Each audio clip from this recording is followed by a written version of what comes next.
So today we're going to continue the discussion of stress intensity factor. For last lecture, at the end of last lecture, we basically derived all the way down to calculate the stress intensity factor from a stress function. And I didn't have time to summarize it, so I'm just going to write down the procedure here, kind of reflect on what we did. So the procedure for determining stress intensity factor from a stress function C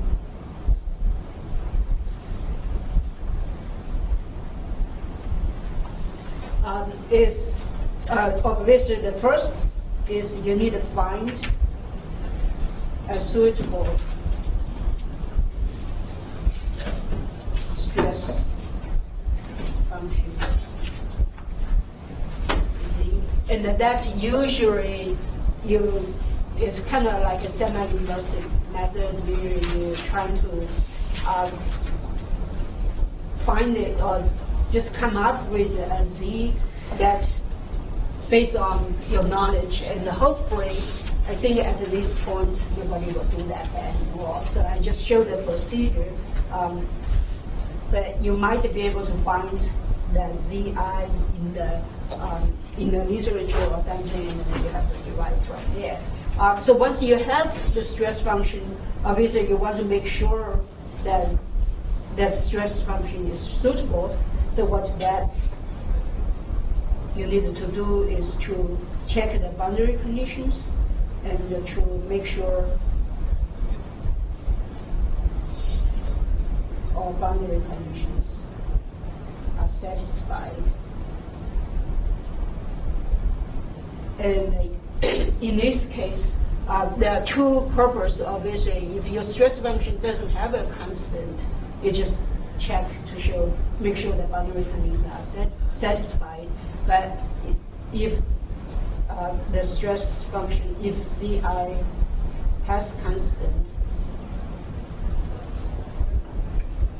has unknown constant,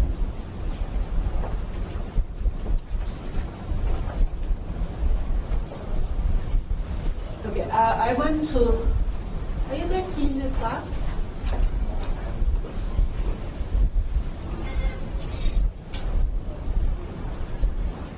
All right.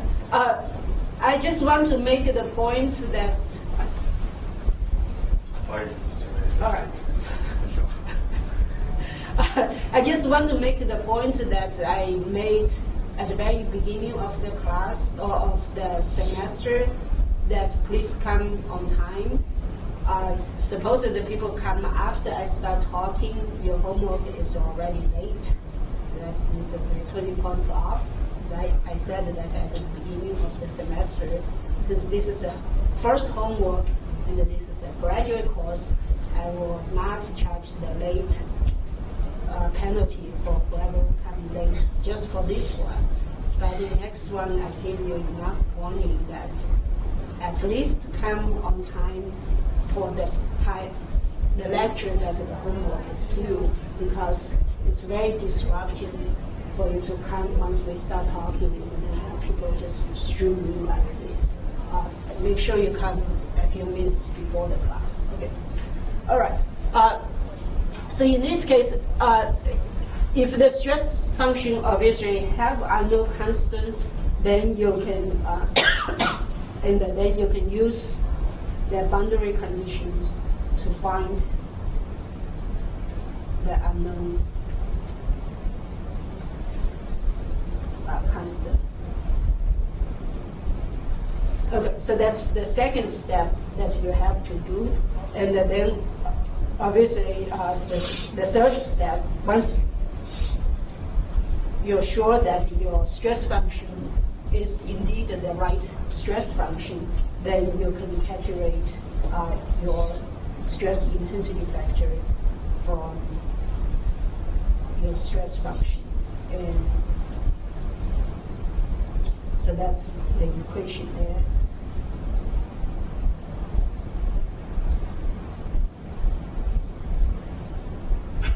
Or you could obviously can use the other equation to find the stress intensity factor from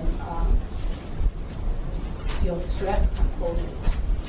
But I cannot think of a situation where you want to use these ones, since that's more direct. So that's basically the procedure to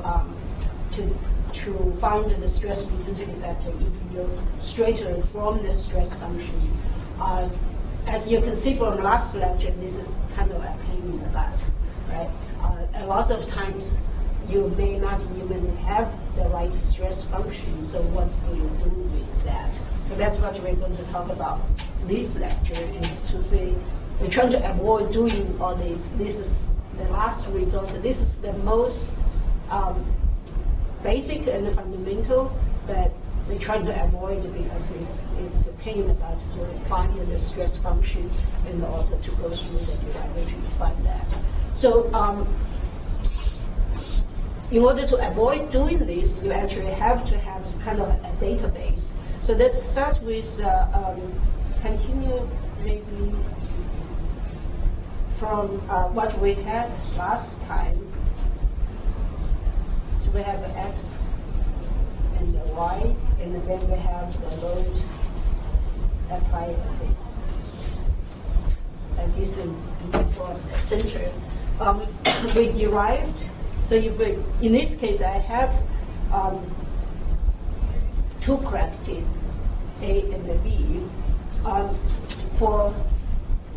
We derived based on the right corrective, and we got P is equal to the square root of pi A, of course the length of the graph is 2A times square root of. So the question is, what is K1B? You could follow the same procedure like what we did last time to find the K1B. Or you could think of, if I have another body,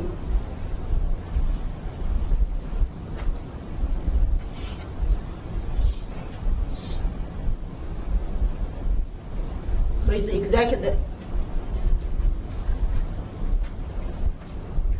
exactly the same geometry, instead I have my load is applied on the negative end of the crack. So if I have A prime, B prime, just differentiate the gravity. And I still want to find K1 A prime. Can you just guess what that equation will be?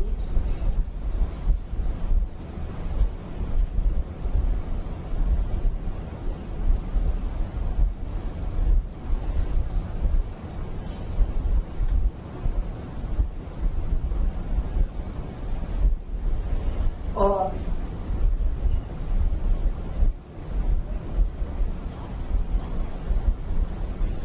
that would be the same as what we have taught.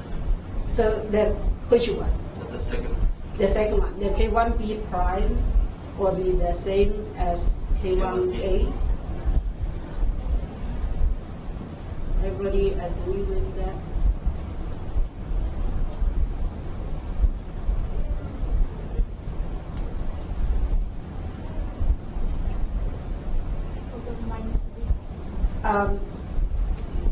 K1B prime.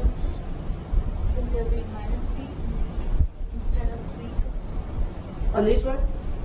Yes. So you are saying this K1B prime is P over square root A minus B over A plus B. So that's a second suggestion is equal to P over square root pi A minus B over A plus B. So we have two suggestions. Which one?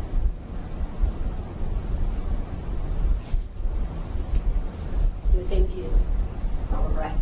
Obviously they're different, right?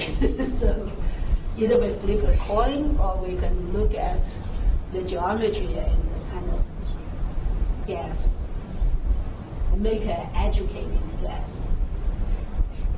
So we have choice 1 and choice 2. How many agree with choice 2? Okay, so 3. How many agree with choice 1? 2. The other 3 don't have any opinion? Okay, so in this case, actually, choice 1 is correct. You can think of,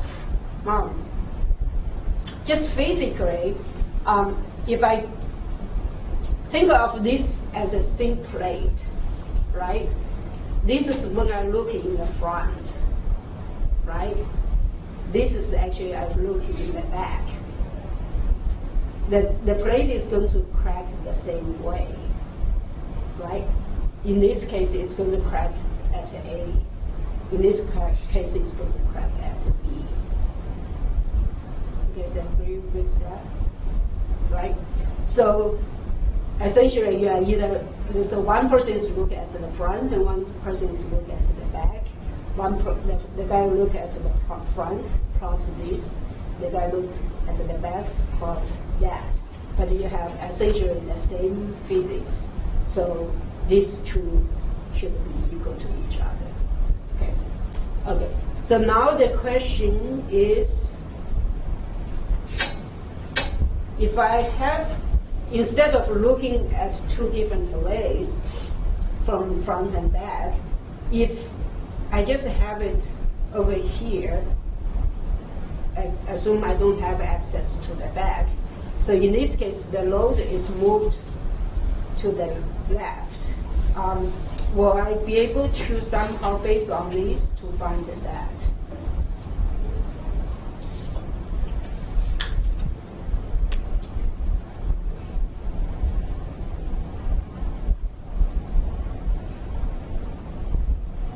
So how did you think, why did you think this is just reverse the B, the sign of B?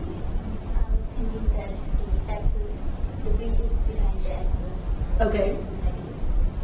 Right. So actually, that is the right thinking. So essentially, in this case, you have essentially, for this case, you have, if I call that x0 or xp is equal to B, right? So xp is where I apply the load. Okay. In this case, my xp is equal to minus B, right? Because when I derive it, I actually didn't really care about whether the B is on the left or on the right. Okay. So if you go back to the derivation, actually, so in this case, you can think of this is equal to P over square root of pi A plus xp minus xp. Okay. So when I come over here, I just replace xp with minus b, so I have p over.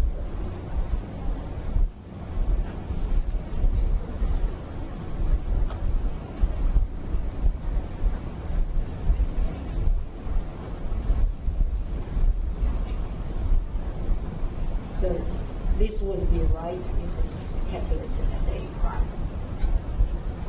Okay, so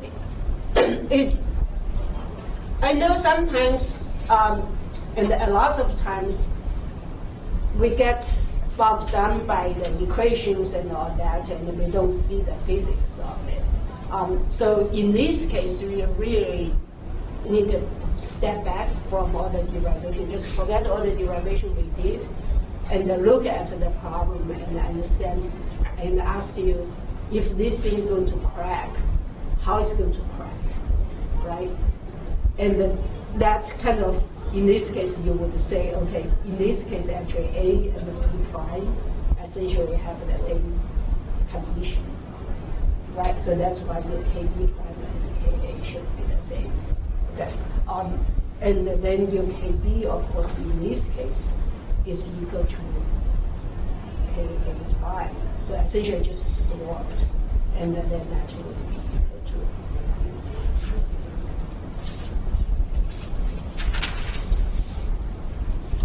Okay. So now we know that the concentrated load actually is a very useful thing. And it's I'm not sure you guys did the. Are you guys familiar with what we call the Green function or Green's function? No. Okay. So in static in elasticity, there's a concept. It's called principle of superposition. And you guys should have heard of that, right? We actually test the concept in the homework. When for the cylinder you have one load, and then you have a torque, and then your stress is the combination of the stress generated by the two separate load cases, right?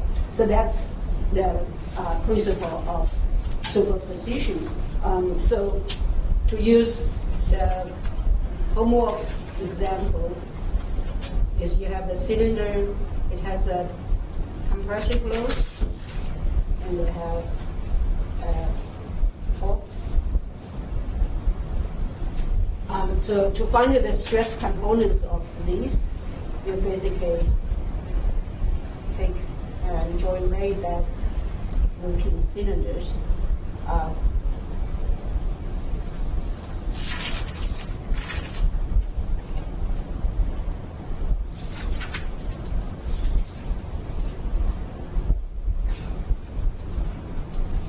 Right.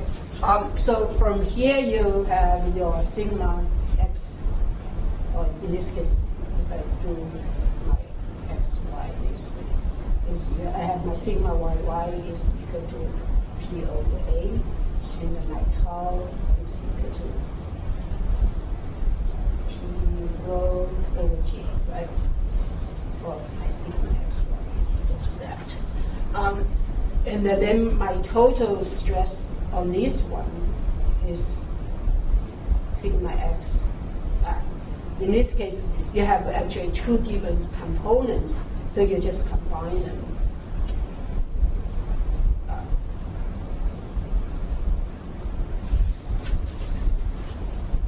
So that is the principle of superposition. So your stress state over here is the stress state of the combination of these two. The only problem you don't see, maybe you don't get a full understanding of the principle of superposition is in this case, my sigma yy, my stress components for this and the stress components for that are two different type of stresses, so we cannot really add them together. But if you take just a cantilever beam, and if you put a shear force equal P1, and then I have a bending force, for example, M over there. So in this case, again, by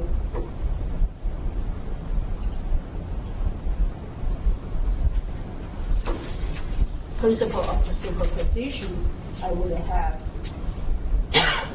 my stress generated by P, and my stress generated by M is related.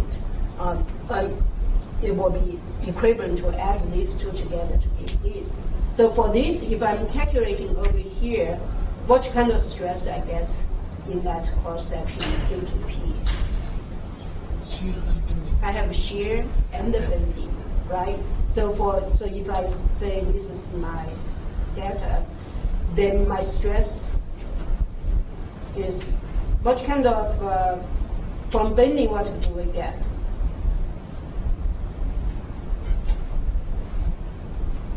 What stress component do I get from bending? Sigma xxx due to P1 times delta, right? And then from here, what do I get? Tau or sigma xy due to P, right? So that's two type of stress. From here, what do I get?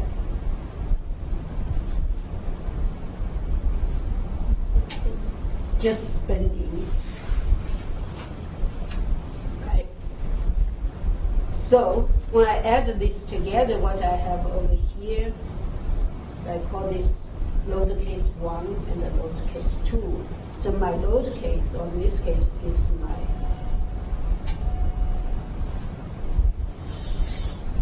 and that will be, if I look at the components, now my sigma xx actually is coming from both. So I have sigma xx due to P times theta plus sigma xx due to M, and then my shear is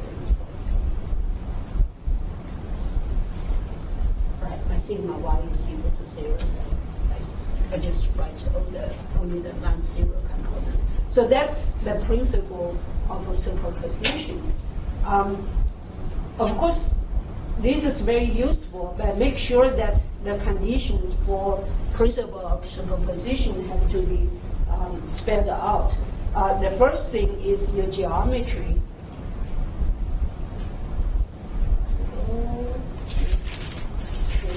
And the boundary conditions have to be the same.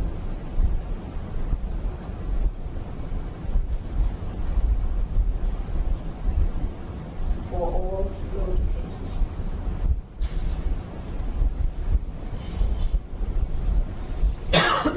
So for example, if I have a case of, if this is simply supported at both ends, then I cannot add them anymore because the boundary condition is different. So they have to, the geometry have to be the same, the boundary condition have to be the same, only the load applied to the geometry is different. Yeah. So that's one thing you need to double check to make sure you don't apply the principle of superposition in the wrong cases. The second thing is the material has to be mainly elastic.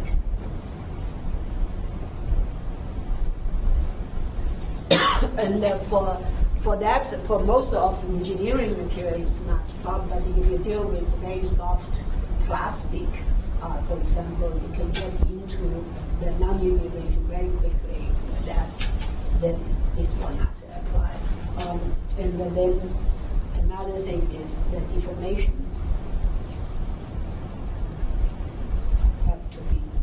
has to be small.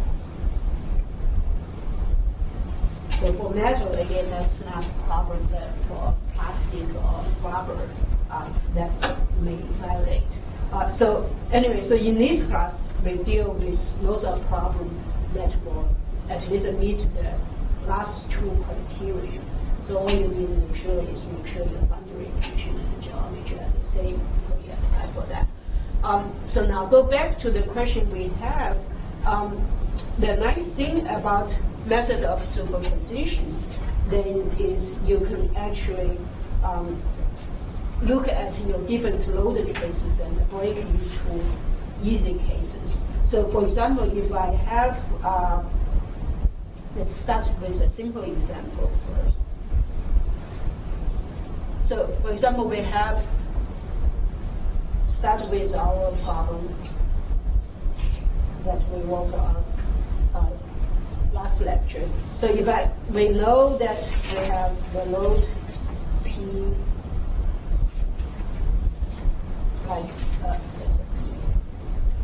like that, we know the solution already, right?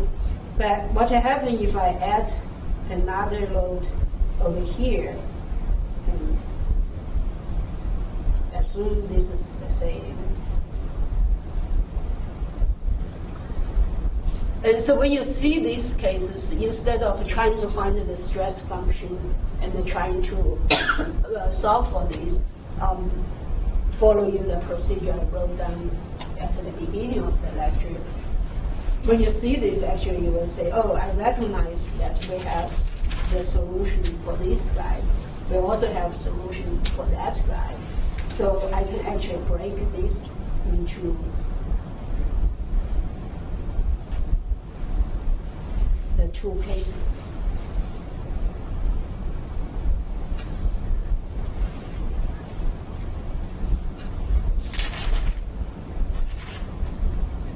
Right. So now I have the solution for these two simple cases. I can solve for that. So this is a very simple case of applying the principle of superposition to solve a problem unknown from the problem you already know. So let's look at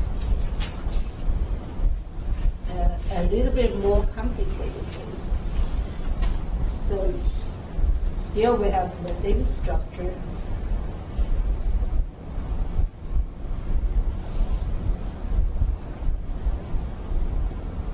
And now instead of have pointed load, I actually have stresses distributed along the surface.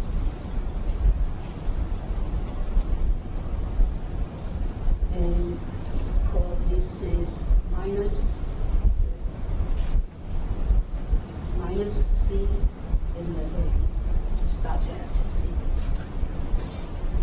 So this distributed stresses is applied from x equal to minus C to C. Okay. Okay. So, any suggestion how do we approach this problem?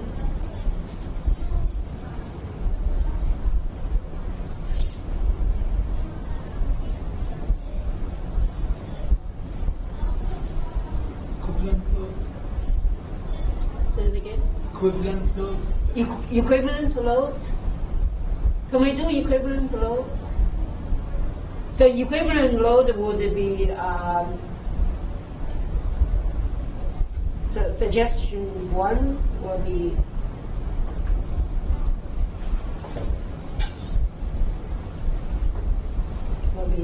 sigma times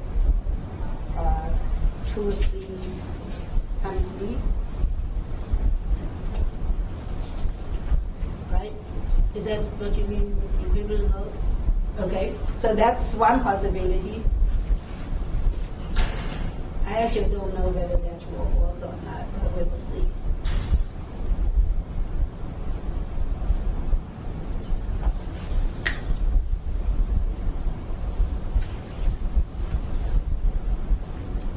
We're talking about principle of superposition, right?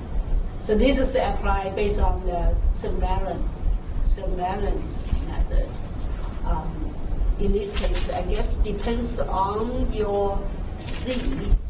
If your C is small, probably will work, right? If the C is very close to the quantity, maybe will not. We'll see. Maybe we integrate from minus C to C. Right. So we could. So that's where the superposition come from. Is we could integrate from minus C to C. What would be the integration function? The distance that. So we have. So basically.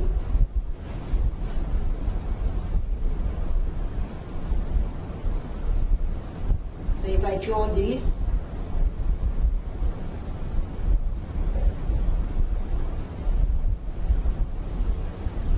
So integration, if you think of integration, integration essentially is addition of multiple things. Multiple right? So what would individual it forces be? from minus C to C. Right. So that will be basically I start with minus C of force. I put the force over here. Plus, so this.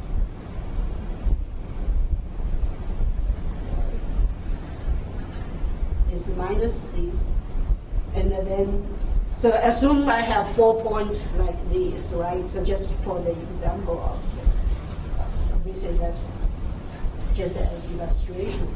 And then I move down to the second one, and then the third one until I end at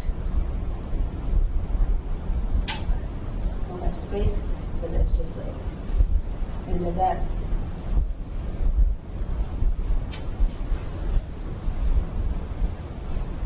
Let's see it over here.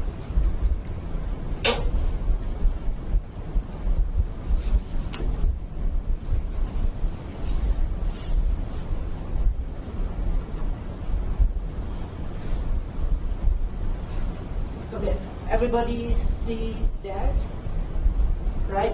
So that's one way is I can just when I draw this, I can think of these are each are individual forces instead of stresses, and so I consider this as every time I take a pair of error, and then I keep going on that. So in this case, my P actually is going to be my stress times a distance x. So now I break from minus to C, I break x into small sections, and that of course times the thickness, which we treat as 1. So then this will be my K1 based on my solution we have we set over here. So now the distance is xp, and then I integrate from xp from minus c to c, right? So I get, basically I take this, I calculate at A, I have P, P now is sigma times dx over the square root of A.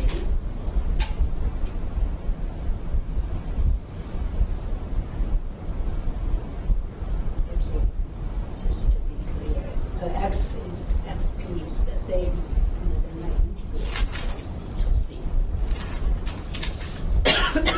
So that's one way of doing it.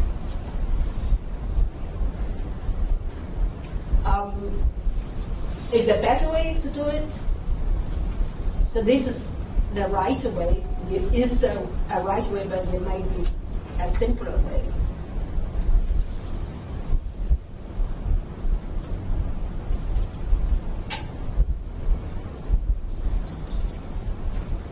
So in this case, this is symmetric, right? So instead of take one, I actually can take a pair.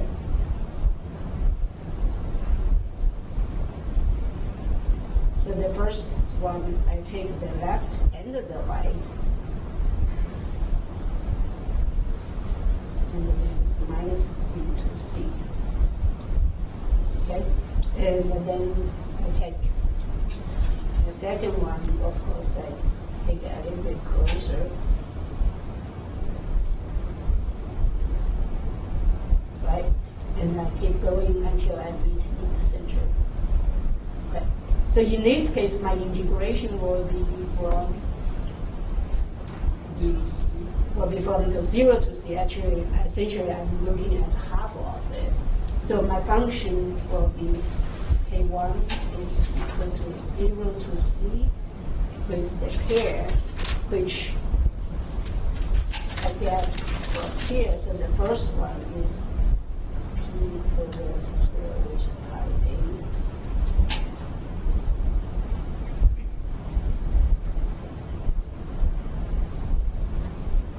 Plus the other side is this one over here. So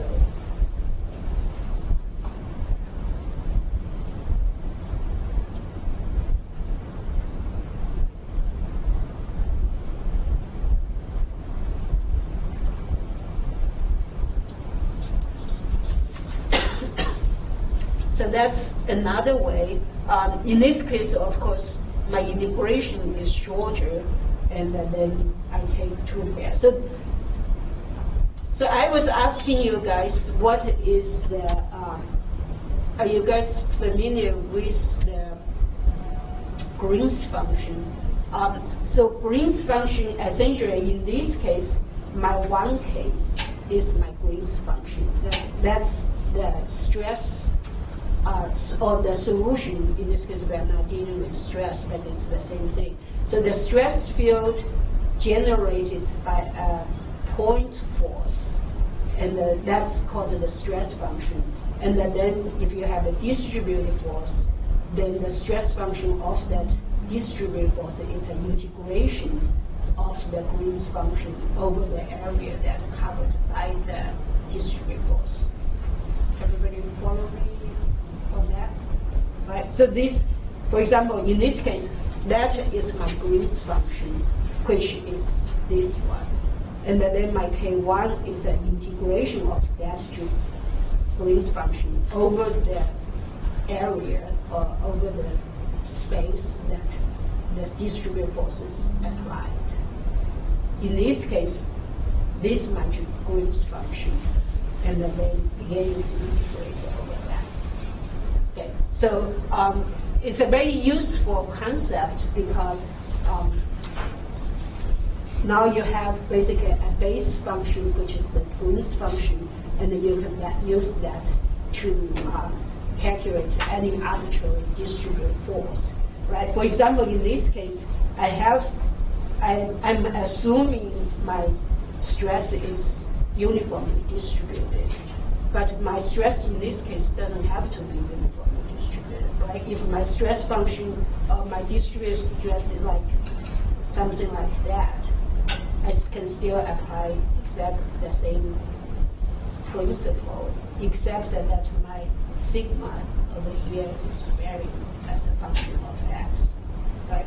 So that's why this superposition method is actually a very powerful method to use. So let me maybe calculate these, and then using this method, because then I will use go into another application, just different variation of a superposition method. So if I have these, and then I can solve for that. So the first thing, actually, I can combine these two terms first. So I get 0 to c p over square root of pi a minus xp. So in this case, it will be a plus xp. So what I did is, in order to combine these two, I take square root of a plus xp and times that term. So I get to the bottom is a squared minus xp squared. And to the top, of course, I get rid of the square root. The same thing over here. I take the bottom times that. So I get that a squared minus xp squared, and the top I have a minus xp.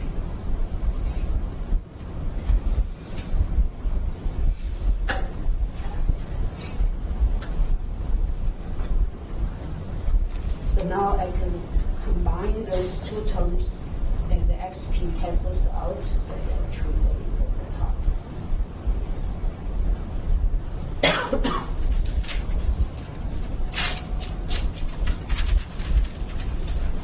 So from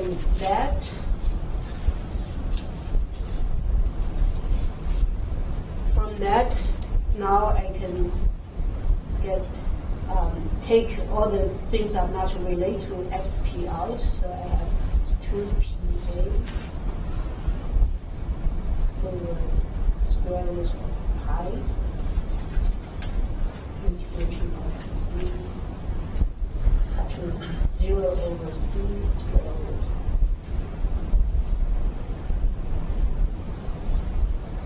And of course, that is your arctangent of x, so that gives you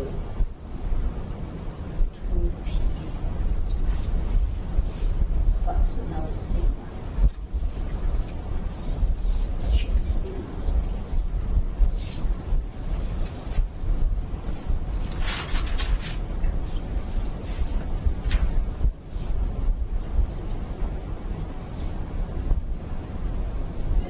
that's it.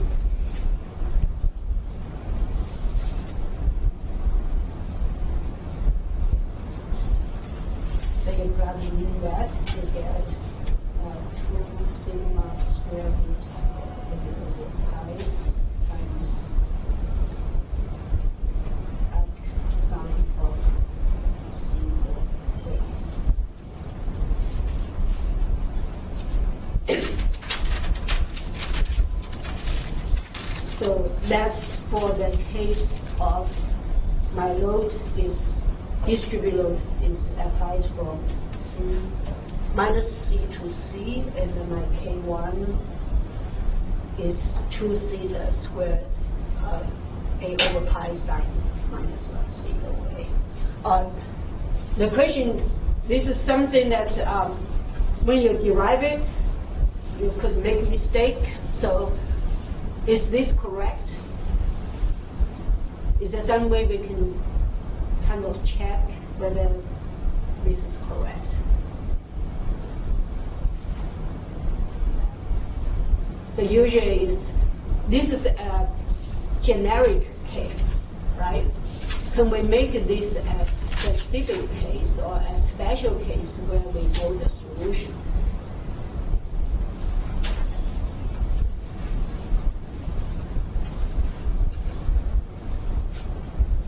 We haven't really got many cases of stress intensity factor, so you should kind of pull out right away, right? C is equal to A. Right, at C equal to A, what you end up with is if you C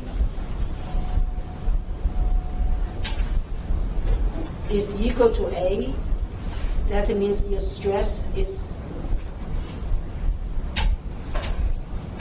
distributed all around the crack surface, right?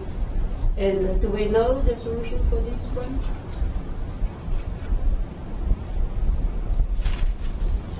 So let's do that. Let's take this and set. So if C is equal to A, that would be the case. So I have my K1 is equal to 2 theta square root A over pi. C over A now become 1, so arc sine equal to 1, so that's pi over 2, right? And so that gives me sigma. Okay.